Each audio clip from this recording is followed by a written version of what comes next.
জগতে বাবা ও সন্তানের বন্ধন কতটা গভীর তা হয়তো কোনো যন্ত্র দিয়ে মাপা যায় না। তবে কখনো কখনো এমন কিছু দৃশ্য চোখের সামনে ভেসে ওঠে যা পরম বিস্ময়ে মানুষকে বাকরুদ্ধ করে দেয় এবং কঠিন হৃদয়কেও গলিয়ে আবেগে প্লাবিত করে। সম্প্রতি সোশ্যাল মিডিয়ায় ছড়িয়ে পড়া তেমনই এক হৃদয়স্পর্শী ঘটনা তোলপাড় সৃষ্টি করেছে নেট দুনিয়ায়, যেখানে এক হবু বাবার ভালোবাসার আকুল ডাকে সাড়া দিয়েছে মায়ের পেটে থাকা অনাগত সন্তান।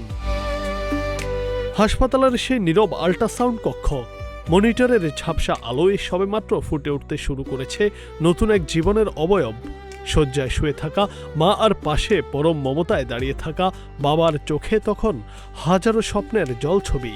অপলক দৃষ্টিতে স্ক্রিনের দিকে তাকিয়ে ব্যাকুল গলায় বাবা বলে উঠলেন, হাসো সোনা বাবা আমার, একটু হাসো তো।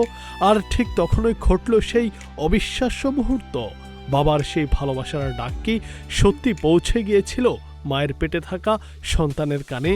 চেনা স্বর শুনতেই মনিটরের স্ক্রিনে ফুটে উঠল অনাগত সন্তানের এক পরম স্নিগ্ধ স্বর্গীয় হাসি। মুহূর্তেই যেন সেই আল্ট্রাসাউন্ড কক্ষে থমকে গেল সময়। আনন্দে, ভালোবাসায় আর চরম বিস্ময়ে চোখের জল ধরে রাখতে পারলেন না সেখানে উপস্থিত চিকিৎসক ও হবু মা। সোশ্যাল মিডিয়ায় ভিডিওটি ছড়িয়ে পড়ার পর থেকেই তাই স্পর্শ করেছে কোটি মানুষের হৃদয়। পৃথিবীতে আসার আগেই অনাগত সেই ছোট্ট প্রাণ যেন অবুঝ ভঙ্গিতে বলে গেল, বাবা আমি তো তোমার কথাই শুনছি। সন্তান ও বাবার এই পরম বন্ধন যে কোনো ভাষার সীমানাকে ছাড়িয়ে যায়। যান্ত্রিক জীবনের হাজারো ব্যস্ততার ভিড়ে এই এক চিলতে অমলিন হাসি যেন পৃথিবীর সব বাবাদের আবার মনে করিয়ে দিয়ে গেল অনাগত সন্তানের ভালোবাসা কত পরম পাওয়া, আর তাদের সেই মিষ্টি হাসি যে কতটা স্বর্গীয় উপহার। Junaid Ahmed, green TV digital.